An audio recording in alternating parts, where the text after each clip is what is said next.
bualan mencerminkan kehidupan kita yang penuh dengan firman. Kita berenang dalam firman. Kita bersuka cita di dalam firman. Setiap hari hanya ingat firman, firman, firman, firman. Haleluya. Sampai nama kita dipanggil. Jubah putih adalah jubah perbuatan baik kita. Nggak ada orang yang bisa dapat jubah putih kalau tidak pernah melakukan apa yang Tuhan mau. Karena jubah putih adalah jubah pelayanan dan pengorbanan hidupmu yang sudah kau berikan bagi Tuhan. Itulah jubah putih, jubah yang Tuhan kasih. Lalu, mengapa banyak orang yang ngantri sampai seperti orang-orang yang lagi ke Disneyland, dan kenapa ada orang yang fast track? Karena namamu sudah tercatat dalam kitab kehidupan. Kalau yang tadi yang ngantri lagi dicek namanya ada apa enggak? Kalau nggak ada, pergi sana, pintunya beda, ngantri. Tapi kalau namamu tercatat, kamu ada di bagian fast track. Karena malaikat itu sudah tahu namamu, sudah dikenal. Engkau ngantri di situ. Betapa ngerinya hidup kita kalau kita nggak ngerti tentang panggilan hidup kita. Betapa ngerinya hidup kita kalau kita nggak ngerti tujuan hidup kita. Tujuan hidup kita bukan untuk sukses di muka bumi ini. Sukses yang Tuhan kasih buat saya dan suami saya itu nggak ada apa-apanya. Bukan itu yang kita lihat. Itu adalah fasilitas supaya saya bisa berdiri di sini. Kalau bukan karena istri Pak Joni, Andrean, dan Jeko dan Bretok, saya nggak mungkin berdiri di sini. Tepuk tangan buat Tuhan. Itu sarananya Tuhan. Tetapi kalau Bapak Ibu tanya, adakah satu saja di dalam hati Ibu yang ingin ikat kekayaannya di sini? Saya katakan tidak ada. Semua punya Tuhan. Kita hanya numpang, kita hanya pinjam. Dan kalau kita bisa numpang dan pinjam, harusnya kita tetap harus bersuka cita dan bersyukur. Tiap hari. Dari Pak Joni miskin, saya selalu bersyukur. Saya nggak pernah rasa kurang. Apalagi Pak Joni udah jadi kaya. Orang miskin aja udah bersyukur, apalagi kaya. Nggak ada di hati saya. Kekayaan nomor satu buat saya, jikalau engkau memiliki Yesus di dalam hati. Dia adalah permata yang indah. Dia adalah mutiara. Dia adalah kekasih jiwa kita. Dan tidak ternilai harganya. Kita harus simpan dia baik-baik. Jangan ada yang ingin menukar Yesus yang kita punya, karena dia tidak ternilai. 1 Kolose 3 ayat 3. Tadi sudah saya katakan, sebab kamu telah mati, hidupmu sudah tersembunyi di dalam Kristus, bersama Kristus di dalam Allah. Wahyu 3 ayat 21 mengatakan begini, barang siapa menang, ia akan kududukan bersama-sama dengan aku di atas tahtaku, sebagaimana aku pun telah menang dan duduk bersama-sama dengan Bapakku di atas tahtanya. Tadi finishing well, Pak? Cocok, Pak. Benar-benar harus finishing well. Barang siapa menang, karena banyak yang gak menang. Saya dikasih lihat sama Tuhan. Satu hari saya dibawa naik tinggi. Saya harus menembus langit. Dan di dalam langit itu dia ada batas tali. Saya harus naik lebih tinggi, lebih tinggi, lebih tinggi, lewatin batas tali langit itu. Dan di atas sana ada pintu. Sampai saya naik, itu malaikat saya menjadi penyoraknya saya. Ayo, terus naik, lagi, dikit lagi, ayo naik lagi, dikit lagi. benar-benar baik banget menyorong saya. Ayo, dikit lagi, sampai saya ke pintu. Dan pintu itu dibukakan. Dan malaikat itu sudah menyediakan baju putih buat saya. Waktu saya masuk, saya dikasih lihat orang-orang sedang berjalan kiri kanan. Ada yang balik ke sini, ada yang balik ke sini. Waktu saya lihat, mereka semuanya pakai baju pesta, Pak. Sama seperti tadi kita sudah baca ayatnya, berpakaian pesta. Jadi saya berjalan ke arah ke sana, yang berpakaian pesta itu 5 orang sedang berjalan ke sini. Saya lihat, wow, bajunya bagus sekali berpakaian pesta. Dan saya harus ikutin malaikat tadi. Ditunjukkanlah ruangan. Waktu saya masuk ke dalam ruangan itu, di sana terdapat meja pendaftaran, meja perlombaan, dan satu meja lagi ternyata meja mahkota. Wah, mahkotanya banyak banget. Benar, serius, saya udah lihat. Mahkotanya banyak banget. Lalu saya diajak ke meja pendaftaran. Saya bilang saya lagi mau lihat mahkotanya, nih model mahkota apa gitu kan. Namanya juga cewek, Pak, kalau lihat mahkota pengen jadi lady die gitu ya. Pengen lihat gitu. Dia bilang, ntar dulu. Sini, daftar dulu di sini, daftar. Saya harus daftar. Karena semua orang harus berlomba. Sama seperti Rasul Paulus. Berlomba siapa yang menang. Dan ini adalah mahkotanya. Mahkotanya begitu banyak. Tapi di ujung sana saya sudah lihat pemandangan surga yang luar biasa cantik sekali. Kalau udah pergi ke sana nggak pengen balik. Makanya saya juga sebetulnya hidup di dunia ini nggak nafsu-nafsu amat, Pak. Sana udah lihat surga.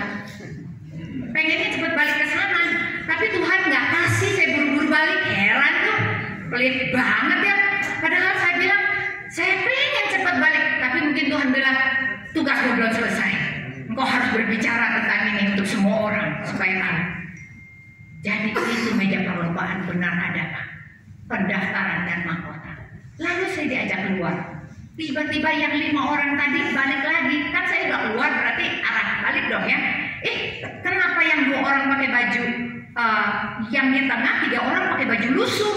Lah, yang 2 pakai baju pesta. Wah, saya keheranan.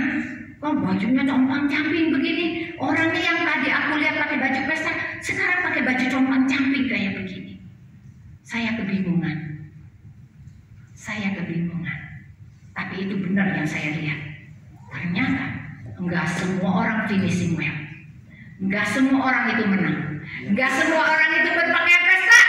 Tidak semua punya pakaian pesta.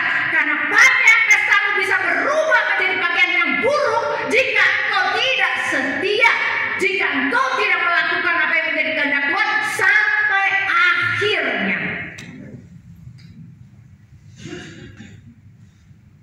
Firman ini tidak bohong.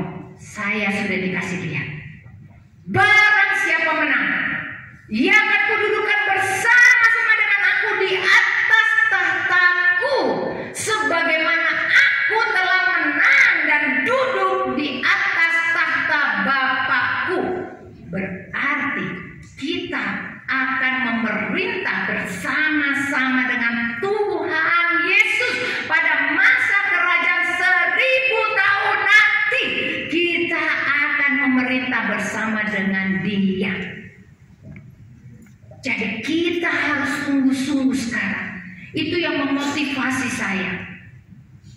Saya tidak perlu jabatan, tetapi saya cuma ingin menjadi saksinya Tuhan. Saya ingin bersaksi kemana saja tentang kebenaran ini.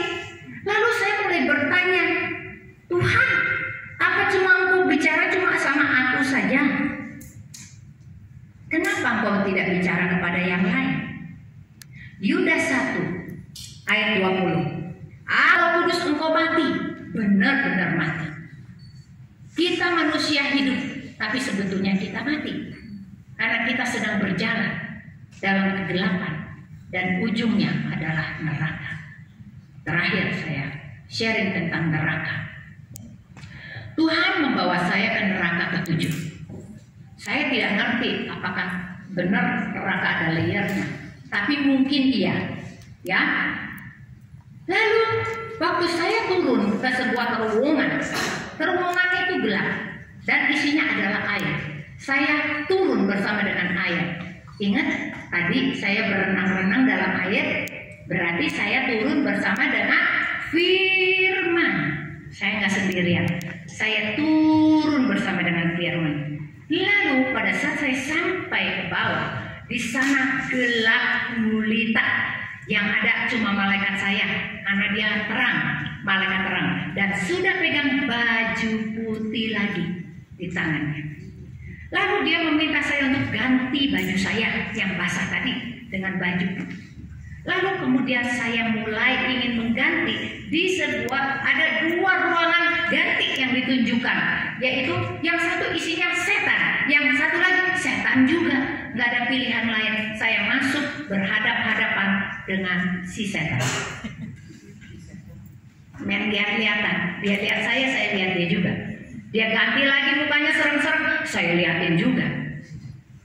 Gak ada rasa takut, tapi saya duduk di situ. Lalu tiba-tiba dinding yang masif di sebelah saya itu tiba-tiba seperti kaca. Jadi saya bisa transparan melihat apa yang sedang terjadi di kegelapan itu. Dan saya lihat orang-orang dewasa, anak-anak kecil sedang berjalan dalam kegelapan seperti zombie. Tidak ada ekspresinya sama sekali, seperti orang zombie. Jalan dan ujungnya adalah jurang api menuju ke sana. Lalu setelah itu penglihatan itu saya lihat lagi ada ranjang lewat. Ranjang satu ranjang ada 2 laki-laki penyuka sesama jenis ada di situ lewat. Nah setelah itu masif kembali dinding di sebelah saya. Setelah masif saya mulai mengganti baju saya yang basah tadi, karena saya harus melanjutkan. Saya punya baju putih di pangkuan saya. Waktu saya pegang kerah atas saya, tiba-tiba dari dada saya keluar huruf besar sekali, kebenaran. Dan tiba-tiba begitu hurufnya komplit, setan yang ada di depan saya itu hancur lebur berantakan seperti debu. Tepuk tangan buat Tuhan.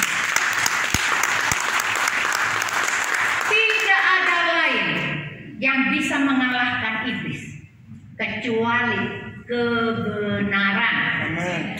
Kebenaran dalam pikiranmu, kebenaran dalam matamu melihat apa yang kau lihat. Pada saat kita melihat, apakah kita melihat yang kudus atau yang tidak kudus? Kebenaran dalam mulutmu, apakah engkau membalas caci maki dengan caci maki atau engkau membalas itu dengan kebaikan? Kebenaran dalam telingamu, apakah engkau setia ingin mendengarkan firman Tuhan?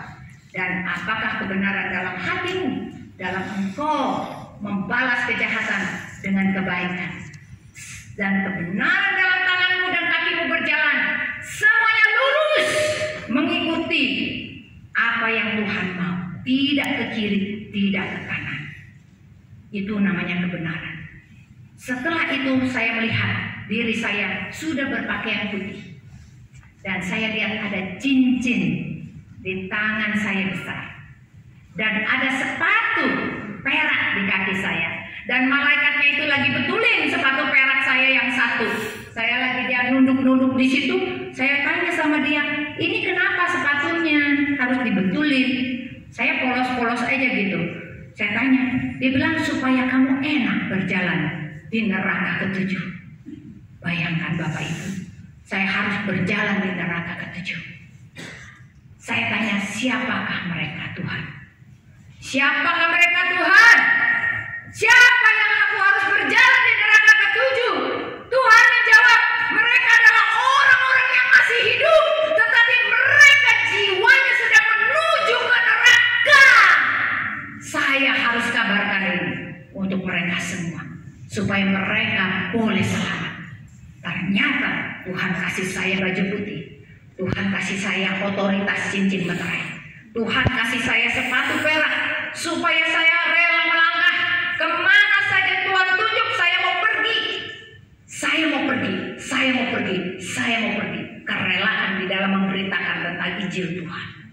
dan saya akan lakukan. Hidup saya harus produktif. Itu moto saya. Saya merasa rugi kalau saya tidak bersaksi. Saya merasa rugi dan tidak produktif kalau saya tidak mengatakan sesuatu untuk menyelamatkan orang lain. Saya pakai setiap waktu saya untuk bisa berdoa selamatkan orang. Kemarin saya doa sama Pak Gunadi. Orang itu belum menjadi Kristen, tapi saya ingin tidak sia-siakan waktu. Maukah engkau terima Yesus? Sebetulnya ya sedikit maksa ya, tetapi dia punya problem, dia punya masalah. Jadi saya ajak dia terima Yesus. Saya ajak dia terima Yesus karena buat saya kesempatan itu adalah kesempatan emas. Saya hanya menabur, tapi Roh Kudus yang akan menuai.